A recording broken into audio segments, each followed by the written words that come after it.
Welcome to the About Sustainability podcast, presented by the Institute for Global Environmental Strategies, or IGES. I'm your co-host, Andre Marder. In this episode, Alice Yamabe and I spoke with two IGES colleagues, Fernando Ortiz Moya and Yasuo Takahashi, about the phenomenon of depopulation.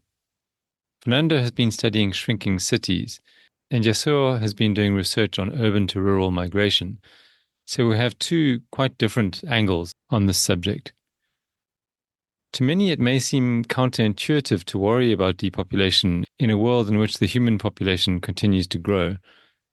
But population growth rates have been slowing for decades and have become negative in a growing list of countries. Interestingly, at least in Japan, this has not necessarily been good for people or the environment. On the other hand, perhaps we need to accept and adapt to this reality.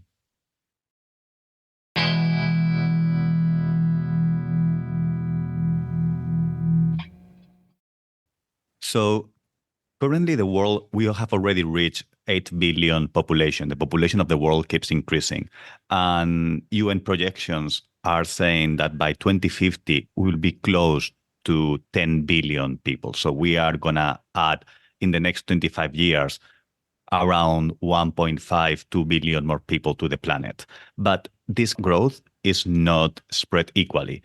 So there are some parts of the world, especially South Asia and Sub-Saharan Africa, that are experiencing the highest rates of growth, while in other places, the growth is slowing down or even reversing, and they are experiencing a shrinkage. And this situation is not exactly, it's happening at all very different scales. So we have at the global scale, population keeps growing. At the regional scale, for Africa, Asia, there are different parts with different growth rate growth. And then within countries, growth is not even, it's not equal. So, for example, rural areas globally are kind of decreasing population and their population keeps decreasing, while urban areas keeps growing. And this is bringing about phenomena such as large metropolitan areas, the growth of megacities, especially in Asia with places like Tokyo with already 36 million people, all the big Chinese megacities in India, Africa, while some places keeps losing population or have already stagnated. So the patterns are very different depending where you look, and you need to really try to focus on one particular region or focus on some typologies of cities. This trend has accelerated in the last 20 to 30 years with more unprecedented urban growth, especially in all the Asia, Southeast Asia, and African cities. And so certainly rural areas are depopulating, but you've also worked on cities depopulating, right? So cities that are shrinking. So am I correct in understanding that generally speaking, the bigger cities continue to get bigger, and then a lot of the smaller cities or some of the smaller cities are getting smaller? What's the kind of breakup there? So the population of cities has mostly happened from rural to urban migration. So most cities grow because people relocate from the countryside to urban areas, mostly because of better job opportunities, bigger amenities, better public services. So that's kind of the main driver of urban growth globally. But at the same time, some cities are shrinking, and this depends a lot. So it's not always a small or medium-sized cities. That can also happen to large cities, being one of the most famous examples, Detroit, which has decreased by more than half of its population. But there are cities like even New York or Boston that are now thriving, decreased during the 70s and the 80s. So there are several processes that kind of drive the shrinkage of cities, and from urbanization, which is kind of the expansion of the urban footprint of people leaving the central city and relocating to surrounding urban areas. So the central city can kind of still keep answering jobs and creating some economic opportunities, while most of the population growth is surrounding the central city. So it's creating kind of a donut effect in which the center kind of hollow out in favor of the surroundings. So there is another process, which is the industrialization, which is especially in all the countries that industrialized early on during the 18th and 19th century, many of the former giant industrial cities, kind of Pittsburgh, Cleveland, Detroit in the USA, or Manchester, Liverpool in the UK, and there are examples all over the world, have lost population because once the industries relocated to the global south and industries started moving to seek cheaper labor cost, made those cities to lose their economic power, and people migrated to other cities, let's say, for example, in the UK, to London and to the south, creating this kind of redistribution of the population. Then we have political transformations, such as the collapse of the Soviet Union, which also created a huge pocket of shrinkage around the world. And then we have a final process, which is the population aging and the decrease of the population because there is more people dying than being born. So in this case, in the first three reasons, drivers of urban shrinkage, we have kind of a spatial reorganization of population that can happen at different scales within the metropolitan scale, the national scale, or the global scale, while demographic aging, if it's not compensated through immigration, will mean a total collapse of population within a certain geographical unit, like, for example, a country such as is happening now in Japan and is expected to happen in other countries if they don't compensate through international immigration. So just to confirm, it's nothing really to do with the original size of the city, the shrinking phenomenon. Yes, cities such as London, New York, which you would never think that they all shrunk at certain period of times. And that's something that you also need to look at, is the temporal dimension, because some cities can shrink long-term and some cities shrink short-term. Mm-hmm. It depends a lot of what is the time span you are looking at, because, of course, if you compare urban populations to the beginning of the 20th century, most of the cities are bigger. But if you compare them to 1950s, when most of the industrial cities peak in their population, most cities has lost population in recent years. Even Tokyo lost population in the 80s and the 90s after the collapse of the economic bubble in Japan. Yasuo, could you please tell us more about the situation in Japan? I know you specialized in the rural to urban migration of people. How does it differ between large cities, small cities, and rural areas? Yeah, as already mentioned, in Japan, the total population has been declining since 2009, when the population peaked out at around 127 million. But this decline is really sharp in the rural areas. And this is really kind of mirroring the trend in the global kind of trend. Like the population is growing in Tokyo and other big cities, but in the cities in the rural areas or rural the prefectures, the populations have been declining. But there is contrast between the southern part of Japan and the northern part of Japan, and the population decline is more serious in the northern part of Japan. That's the kind of the general trend. And currently, according to the World Bank, the urban population rate is 92% in Japan, which is as of 2020. So most of the population in Japan is concentrated in cities.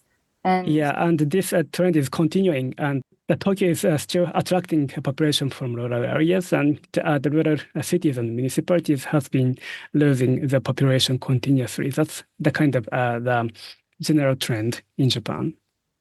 Right, and that's a very urban country, right? Like most countries, I know that globally in about 2007 or 2008, if I remember correctly, that was when the world as a whole transitioned from being more rural to more urban. So that's 50% globally. And even now, some countries are, below 50%. So 92 is very high. Yes.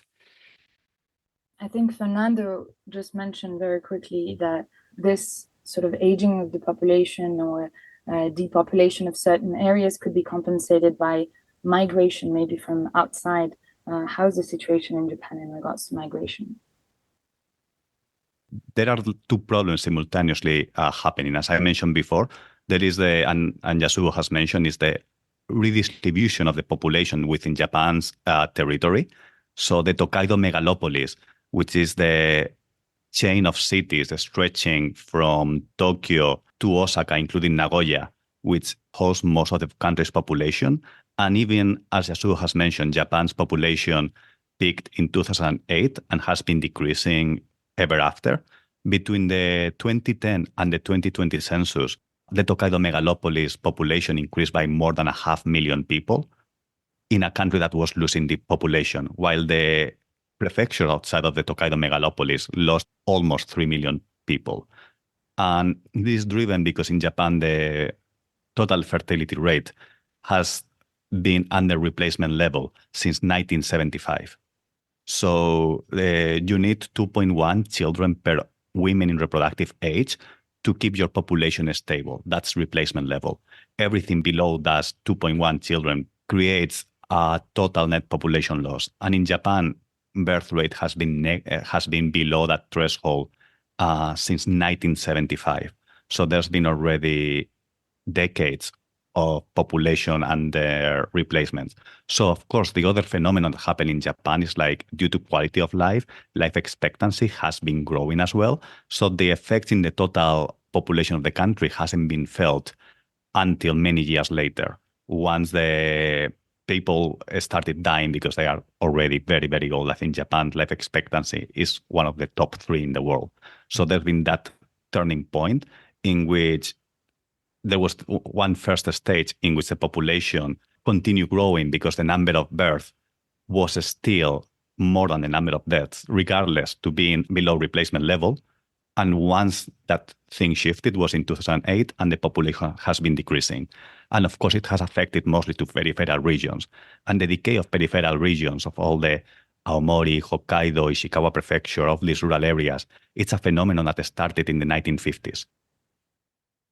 I think a really important kind of factor here is to talk about why this is a problem. Generally speaking, especially from an environmentalist point of view, generally speaking, we've become used to the fact, and I think the general public has also become used to the idea that there are too many people on the planet, and so the idea of a declining population would be seen in that context as a good thing. But we wanted to ask you guys, like, from a social or socioeconomic point of view, why is it a bad thing? Maybe we could start with that, and then also from an environmental point of view, why can it be a bad thing? And maybe it's best to ask you, Fernando, more about the socioeconomic side of things, and then to hand over to Yasuo to give us an idea of why it can be a bad thing environmentally. So the fact that this is considered a problem, it's all created about narratives of our current socioeconomic model. We live in a capitalist society in which we are controlled by growth ideology. We have been working on the assumption of growth because for most of human history, things have kept growing, and economic growth, population growth. And there is this assumption that economic growth, it's parallel to population growth. So if you take this assumption, which there are many studies saying that it's not a real correlation and might not be exactly happening. Of course, if your population is decreasing, you may face economic contraction. This will lead to a recession, worsening labor conditions, and this will create kind of a lowering of quality of life. And then you have the political dimension that this is not acceptable for any politician running for office. So politicians, when they run for office, they usually present and claim growth and prepare their campaign and their platforms based on promoting growth and promoting economic development. So we have this first idea of we are working under a growth imperative, a growth ideology, or a growth religion, in which anything that deviates from this trend is considered negative. So if you consider that negative, the growth will be perceived as a problem. Then it's always depend on how you manage any situation. I think that the problems can happen if you mismanage what is happening. So the labor force might decrease. There might not be enough people to provide for works. There is the pension system might collapse because pension system usually the current working population are contributing, but their contribution are used to pay the current retired people. So once the number of retirees increase by a huge number, there will not be enough funding available to pay for all these public pensions. And this is what all over the world we see this trend now of governments pushing the retirement age beyond 65, 67. And last year in France, there was a lot of protests and revolts because they were also moving the retirement age later on. So then we also have the physical consequences in cities, because the population decline, if it's not total population decline within a city, it's not a phenomenon that happens organized. When you are growing a city, you always keep adding new urban sections surrounding the old cores, and you keep extending the city in a more or less controlled way. And urban planning, since its inception and discipline in the 19th century, started as a discipline to address the problems of the lack of control of the industrial city, trying to bring order into the chaos of early industrial cities. So you could kind of organize growth, but shrinkage is because people are moving out or people are dying, happens unequally over the city. So then you have a very difficult situation because you cannot just downsize the city so easily. You have a less people per square kilometer. You have a lower density, but you still need to provide public services. So the cost of public service per person increases because you need to service more or less a similar urban area with lower resources. Also, cities get most of their resources through taxes. So if there is not enough people living in the city, the amount of money that a city is collecting through taxes decreases, which adds a pressure to continue getting delivery.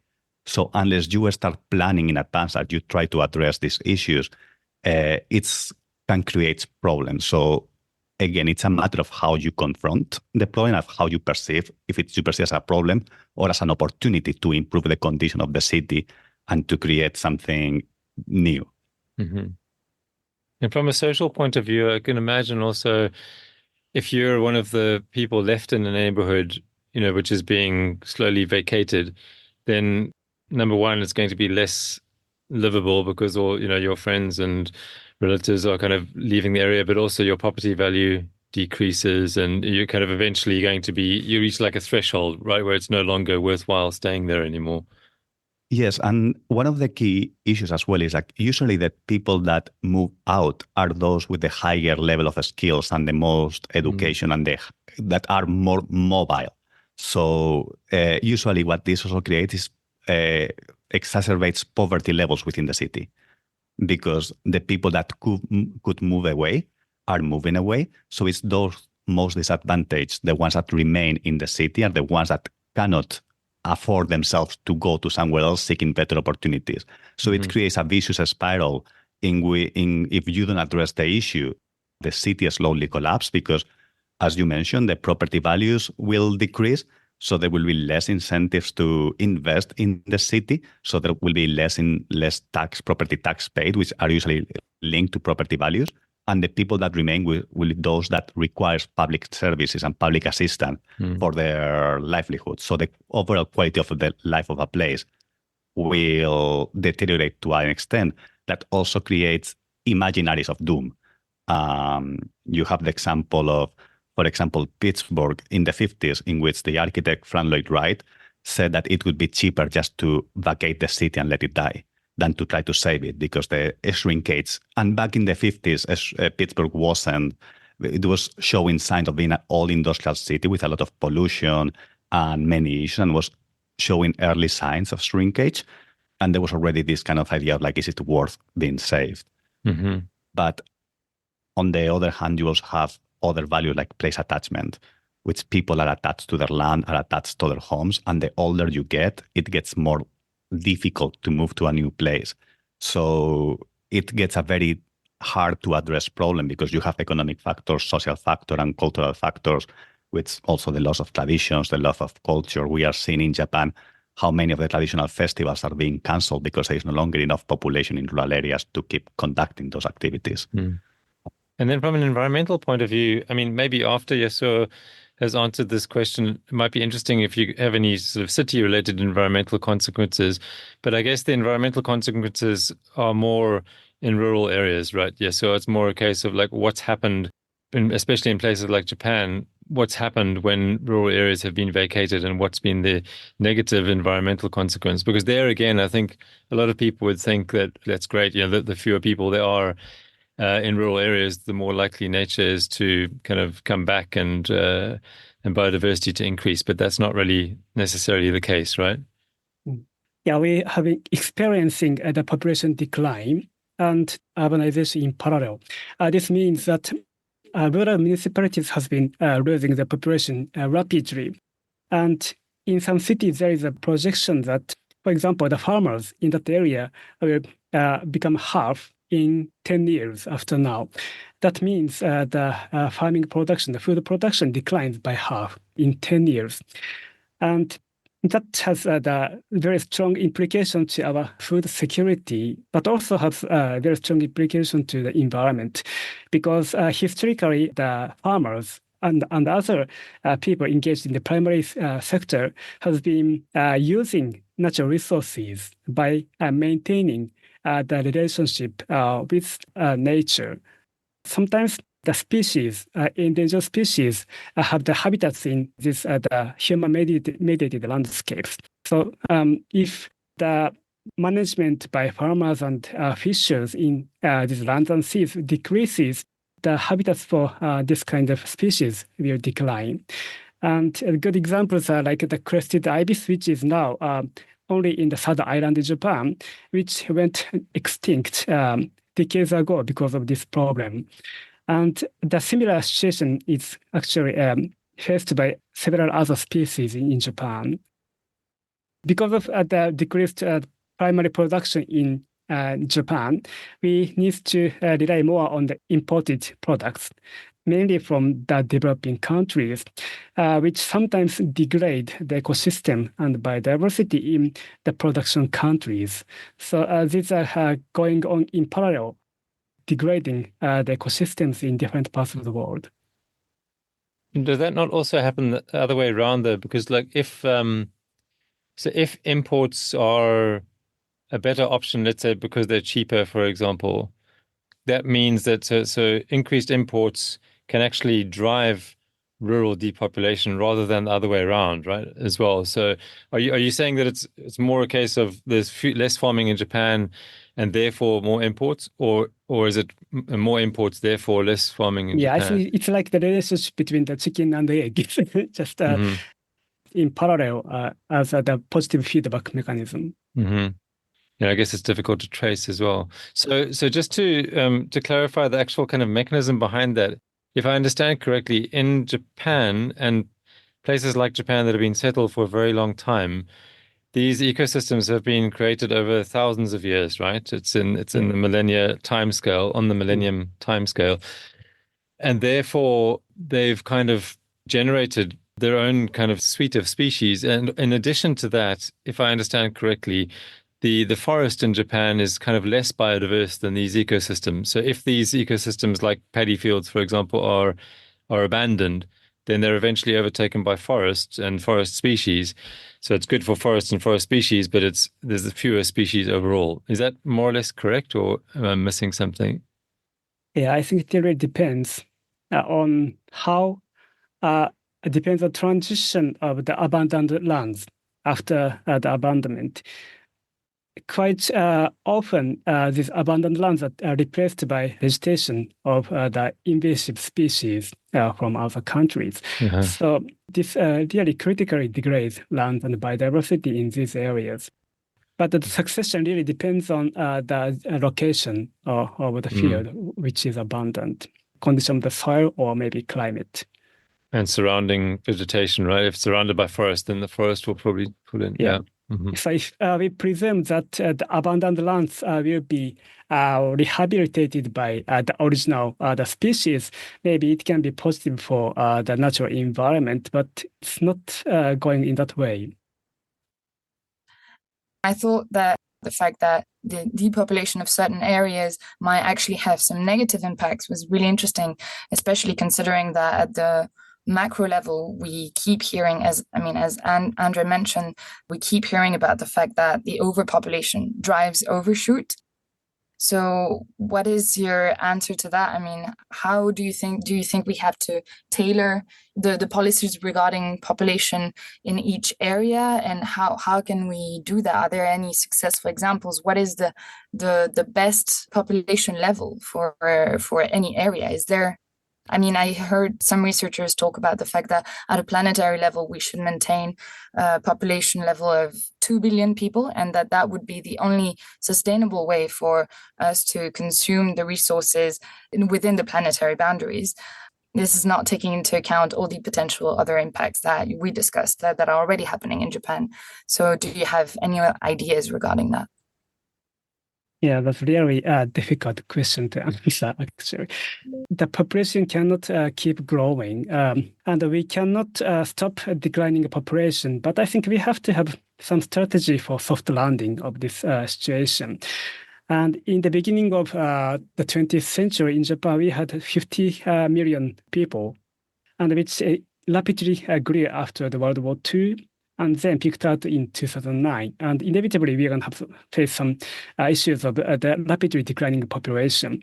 And I think the soft landing strategy is very important for us.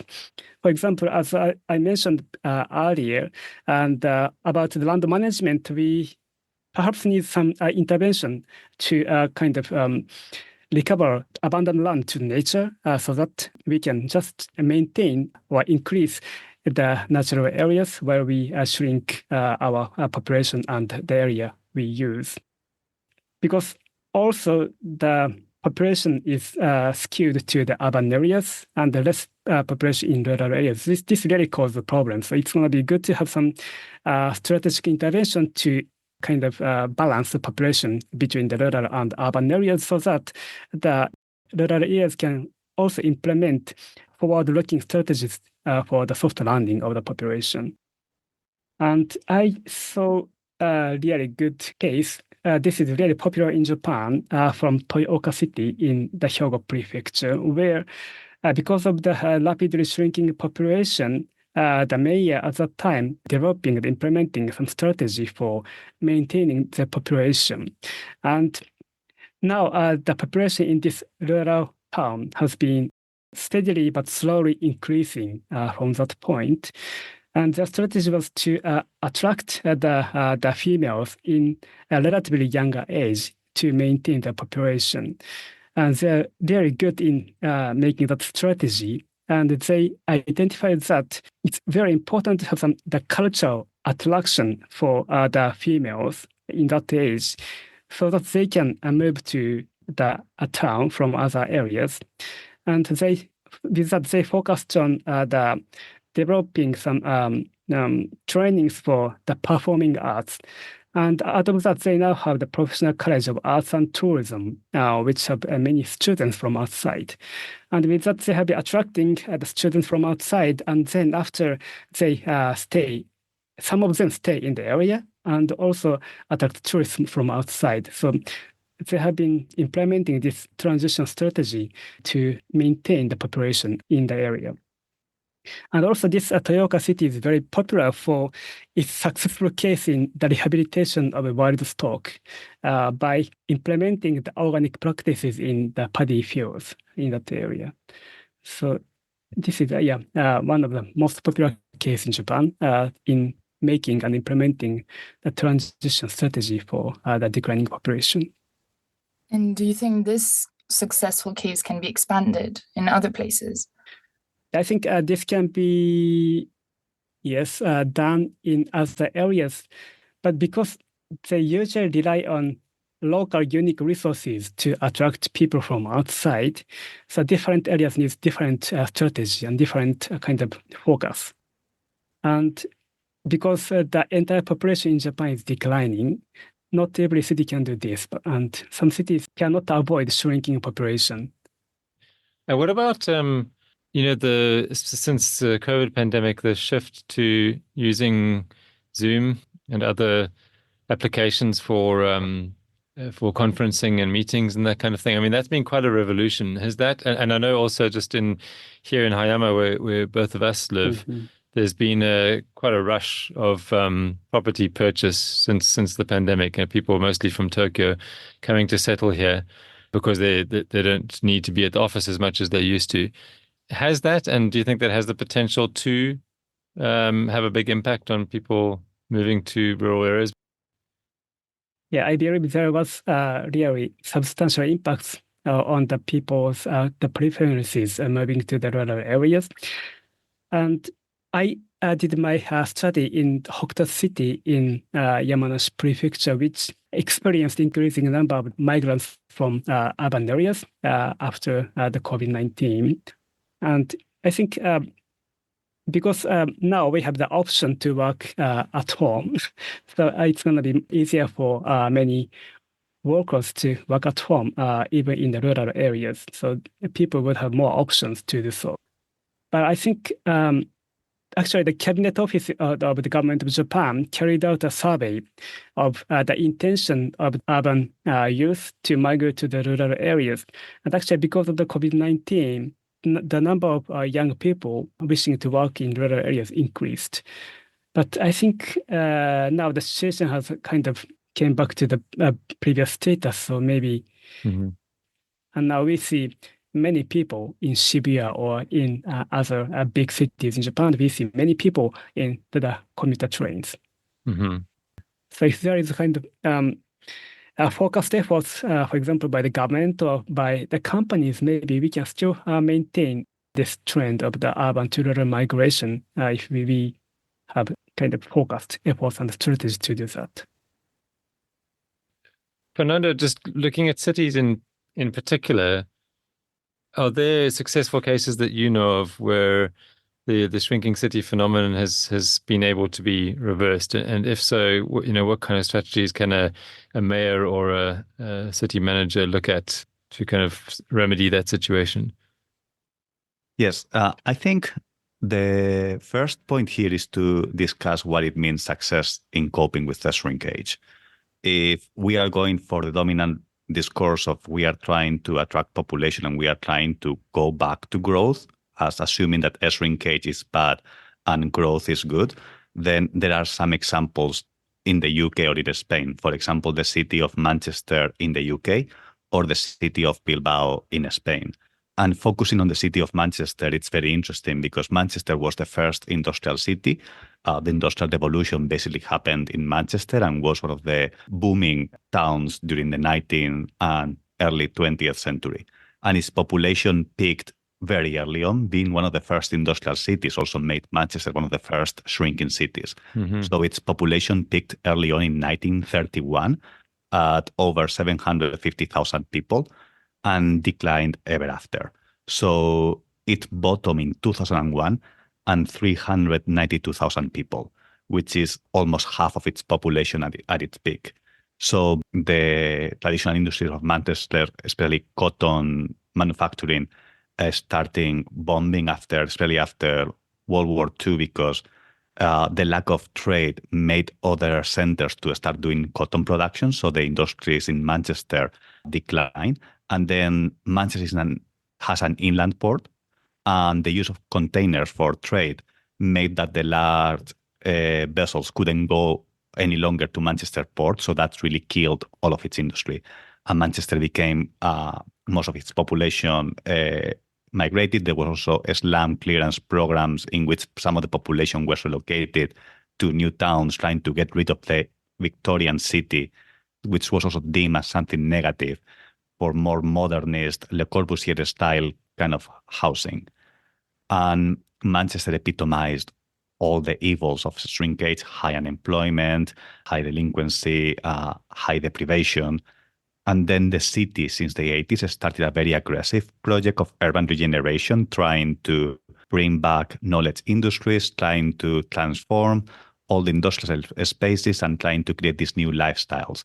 So all the loft living, all this fancy loft for single hype populations in knowledge industries started popping up in the city. And this movement was also driven by LGBTQAI plus populations, in which they took some of the central parts of central Manchester that were abandoned in the 80s and started using them as places for their encounters, because it was kind of, at the time, was persecuted by the law. So the fact that the central city was empty allowed to create spaces for people to meet and mingle. So at the same time, that started creating this kind of regeneration of the central city and started bringing central Manchester back to life. And pass through Manchester started with the universities, in bringing investment into universities, new developments. And in the 2011 census, just 10 years after peaking, Manchester was the fastest growing city in population in the UK after London, gaining more than 100,000 new inhabitants in just over a decade. So you can say that Manchester, yes, it succeeded and is a successful example. But in doing so, the city has completely transformed its landscape, has heavily gentrified, has pushed many of the traditional populations outside because they can no longer afford to live in the city. And the places where there used to be affordable housing, now it's all with new towers, new fancy developments, new gated communities with swimming pools, gyms, fancy kind of lifestyles, keeping away people. And Manchester still is, in the latest issue of the Index of Deprivation of the UK, which was released in 2019, Manchester is one of the top 10 cities by deprivation index in the UK, which having a very unequal society with very divide between the top and the bottom. So if you think that just achieving population growth is success, yes, Manchester has succeeded in beating shrinkage. If you think successful as keeping quality of life while thriving with a smaller population, then you need to look elsewhere. And there are other examples of cities that, yes, has achieved high levels of quality of life based to smaller populations. Like, for example, here in Japan as well, Kyushu City, which even though the city has been losing population and has lost some 10-15% of its population, the city has been able to restructure itself to keep offering a high quality of life, a clean environment, regardless of its smaller population, trying to more accepting that maybe they are no longer a 1 million city, 1 million inhabitant city, but they are more like 900,000, and there is nothing bad with that. What is the role of immigration then in addressing Japan's demographic challenges? Is it a worthy solution? And if not, why is it not happening? And do we also have other potential solutions? Like, I think technology, Japan has been investing and relying a lot on technology. Is that a viable solution? Or do you see anything else? Yeah, in Japan, we already have 2 million foreign people working in the different industries. And already they are the really critical part of our economy and our society. But I think because of our history to be a kind of relatively homogeneous people, and it's going to be sometimes difficult for the foreigners to adapt to the situation, also with the language barriers. We have to be really kind of strategic about how we can coexist with them. And particularly in the rural areas, for example, in the agriculture sector, I think that is the largest employer of the foreign workers in Japan. And here we have to kind of strategically integrate them into our kind of society and economy to enable a kind of soft landing of our population decline, and also to kind of diversify our options for the future. Because I was just wondering if it would be possible for it to compensate, or how close it was to compensating the current depopulation rate. Because, for example, in the US, I hear that immigration makes up for the lack of natality, right? So. Yeah. But apparently, the kind of the proportion of the foreign workers are not kind of significant enough to kind of compensate our population decline. But already, especially in the rural areas, it's a really important part of the kind of the economy, especially in the agriculture sector. And talking about foreigners, I'm also wondering whether tourism was seen as a as a good solution, a successful solution to redynamizing some of the rural areas and bringing more people towards there. I know that most tourists in Japan, they tend to concentrate themselves in the bigger cities, and it might be they might see the rural areas as less accessible. But are there any policies at the national level in Japan that encourage tourists to go see the more isolated areas of Japan? Yeah, I think that's a very important point. Already there are some hotspots of the foreign tourists in Japan, Japanese rural areas, like in Hokkaido, in Nagano Prefecture, where there are lots of the foreign tourists visit, for example, for skiing and other recreation purposes. And you're right, it's really important to kind of promote such trend for the kind of economy of the rural areas, and also to receive tourism other countries. They need to have some kind of infrastructure or the facility accommodation which is ready to accept the foreign visitors. And for developing such infrastructure accommodations, it's very important to engage the people from outside who has the kind of understanding of the needs of the foreign visitors. And with that, I think tourists and also the migrants from other countries to Japan can be integrated into the society or the economy of the rural areas in Japan. Tourism policies can also be combined with environment conservation policies, right? I see a lot of initiatives related to green tourism, and maybe foreign tourists come and they see the traditional agriculture maybe in Japan. That can be a way to protect and encourage the next generations to uphold to continue those agricultural traditions and see the value in those. So that could be potentially an idea, and then also sort of giving a diversified income to the farmers. And then in that case, maybe that could be a potential solution to the low food self-sufficiency rate in Japan, I guess. Yeah, that's particularly important for the rural areas where they have rich in the natural capital, which attract the visitors from outside. But at the same time, we have been facing the kind of rapid increase in the number of foreign tourists, which sometimes has negative impacts on nature and the society in the rural areas. So this requires some more management. And there is a famous story about the entrance into the Mount Fuji. In Yamanashi Prefecture, they reformed the policy for the entrance to the Mount Fuji gate, and they have implemented stricter regulations on that. And I think that is also important to manage the rural environment, along with dealing with the visitors from outside. And it's really difficult to take the balance between the two. But yeah, I think we are now struggling to identify the best balance to do that. I was amazed, like years ago, I think maybe even before I came to Japan, to find out that, well, how low Japan was in the world tourism rankings. And, that means how many people visit every year. And I just had a look now, and it's actually still number 17 in the world.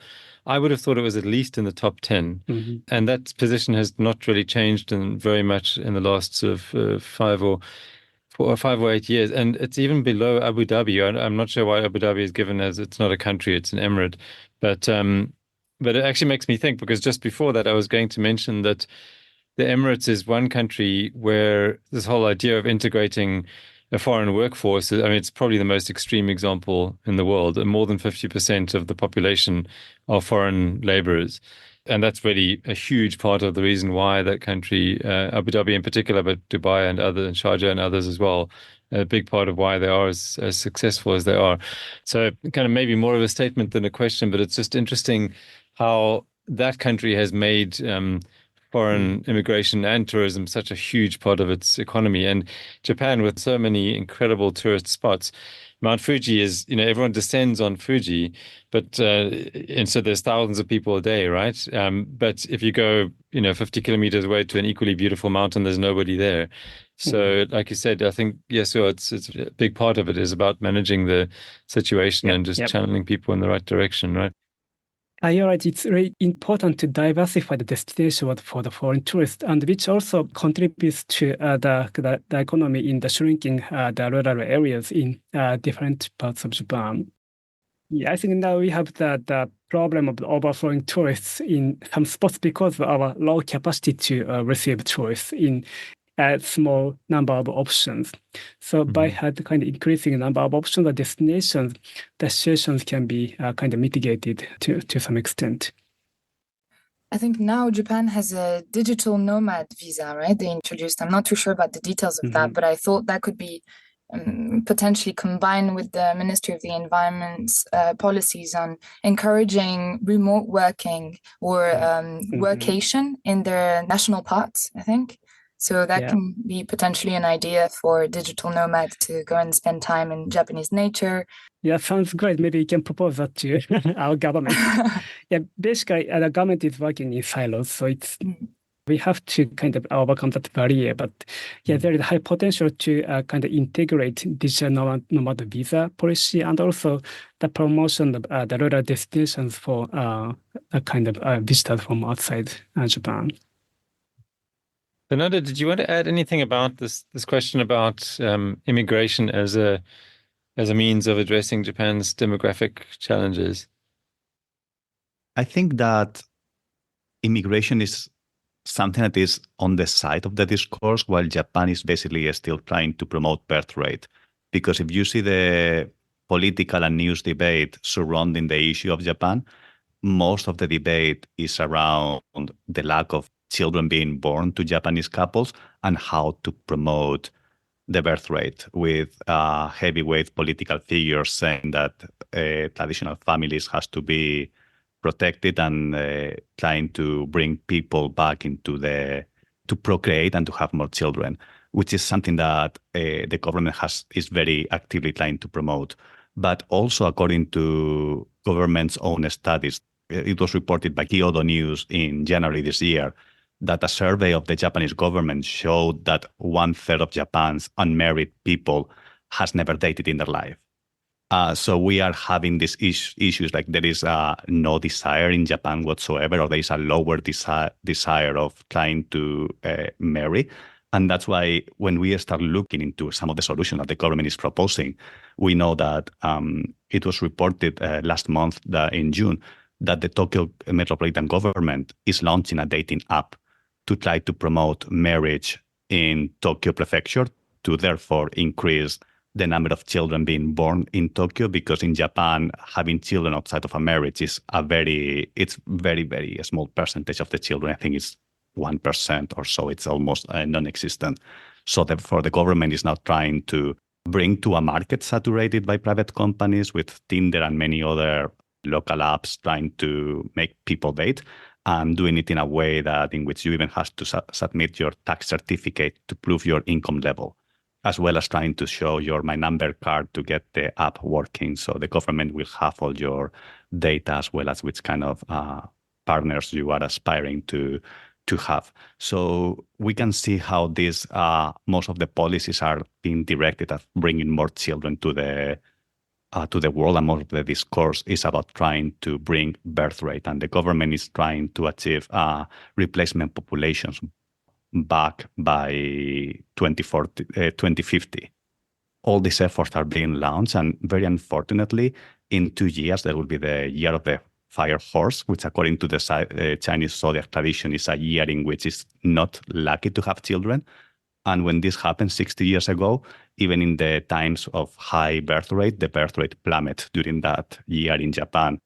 So it will happen, I think, it's following in 2 years. So it's going to see if this year there will be an effect or not. But, every year around March, the government releases the number of children born in the country. Every year we have a record low. And then the reasons why this is happening is lack of gender equality, bad economic conditions. Real wages has been decreasing for 26 consecutive months in Japan. Inflation is at the moment is higher than wage growth, so people probably cannot afford to have children. And then, as the government survey showed, there is a large number of population in the country that has no interest whatsoever in having a romantic relationship. something that I hear around me and on the media recently is that a lot of people are choosing not to have children because of environmental concerns, because they see more and more natural disasters, more and more intense weather events related to climate change. So I feel like maybe this is not really one of the driving factors in Japan. But what are your opinions on this? I'm not going to talk about that. I would say that if you want to bring children to this world, you also need to think there is a future.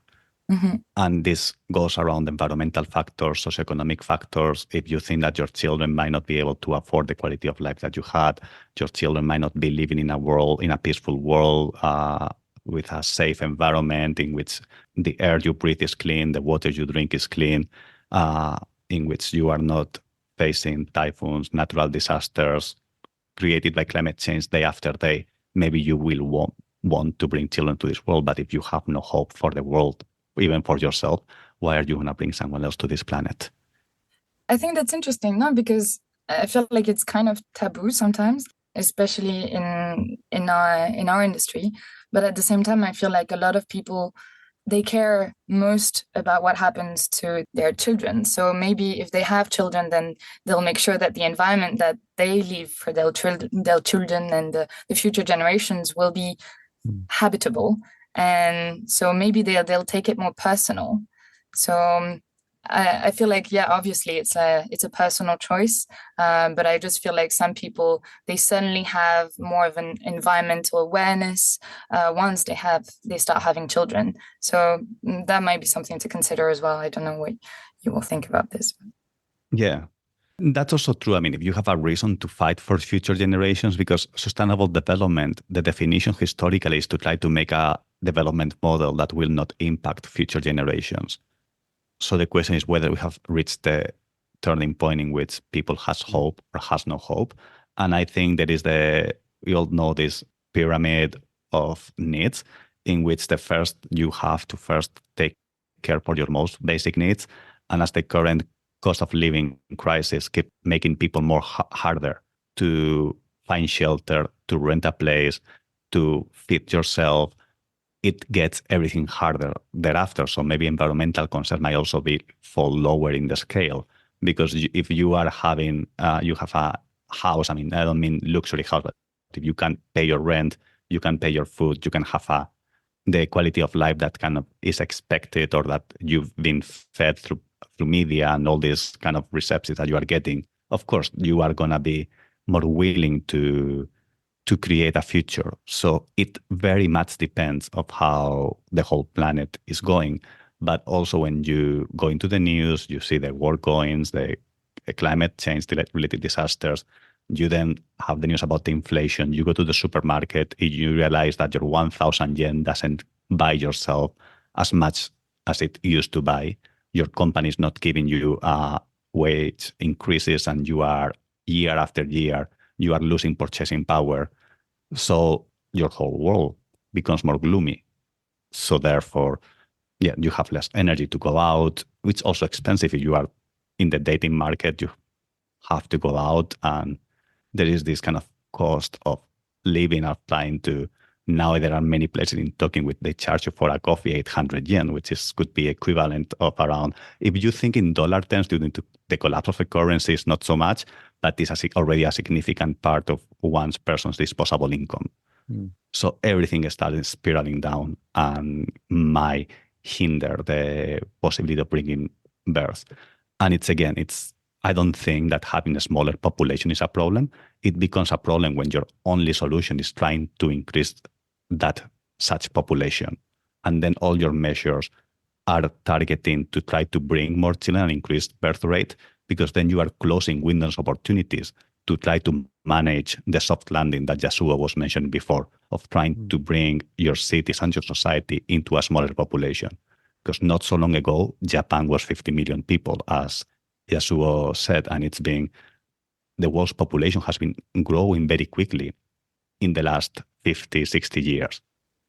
But you should be able to plan for that soft landing and then also work on slowing down the decline so that it's easier to make that soft landing, maybe. And then once you've got the soft landing planned out, if you manage to do that, then you can continue trying to, direct a continuing declining population. But yeah, I don't think it's one or the other necessarily. But also just this idea of, I just remember when a friend of mine, he and I both were kind of the mind that we were not going to have kids. And this was like when we were in our late 20s, we sort of spoke about this. And then he had his first child when he was in his early 30s, so a bit earlier than me. And I remember saying to him, like, what changed your mind? Why did you think, aren't you, well, exactly the questions that we were bringing up now? The world doesn't seem to be going in a very good direction. So why would you want to do that? And I mean, he gave a few answers, but one of them was that there's been no time in history when it's been completely safe to bring a child into the world. I mean, think about, during and before the world wars, for example, and at any time in the last 1,000 years in some of the poorest parts of the world now. These are people who are giving birth to new people in pretty desperate situations. So that's kind of, I think, something to think about. And then also, I think, along with that, and you guys might disagree with me on this, but I think that we are in trouble in terms of the environment, but I don't think that the typical Guardian headline is a good approximation of reality at all. And I mean, it's quite easy to verify that because the IPCC reports, for example, and the IPBES reports do not say the same thing that the Guardian headlines are saying. So I think we do face huge challenges, but they're not insurmountable challenges. We're also more capable of facing challenges than we ever have been, even though those challenges might be bigger than any that we've faced in the past. But I think that there's a lot we can do, Yes. No, I agree. I think that, first of all, it's not mutually exclusive. Trying to manage the soft landing while trying to increase birth rate. And I think there are two issues here: is whether birth rate is declining because people don't want to have children or they cannot afford to have children.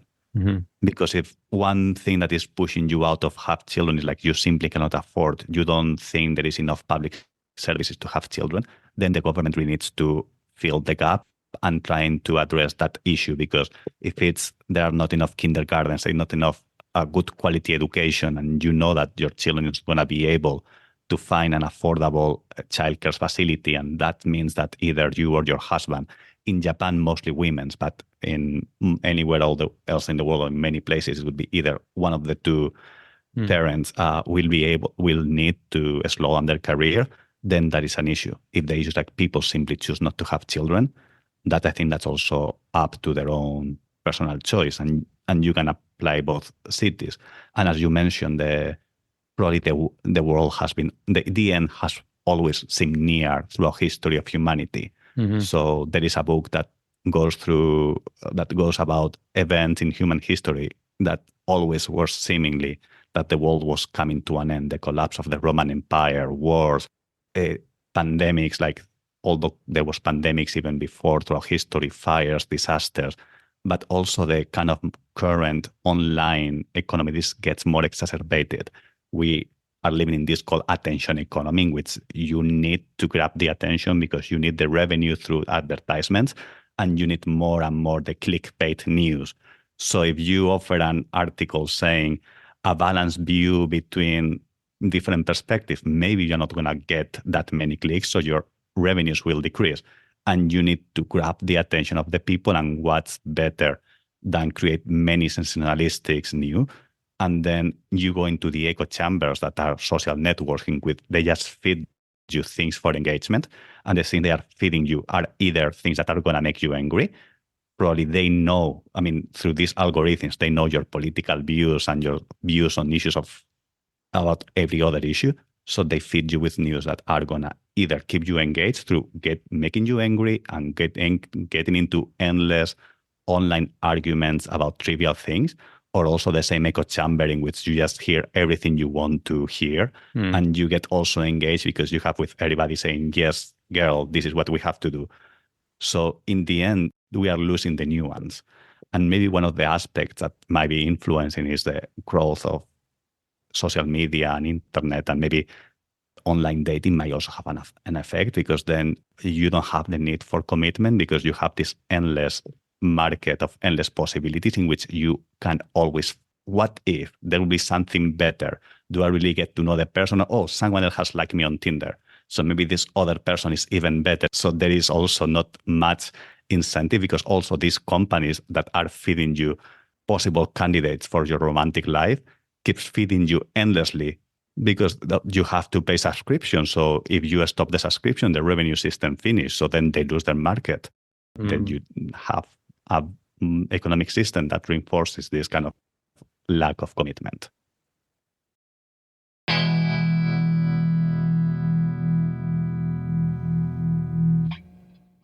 Thank you for listening to About Sustainability.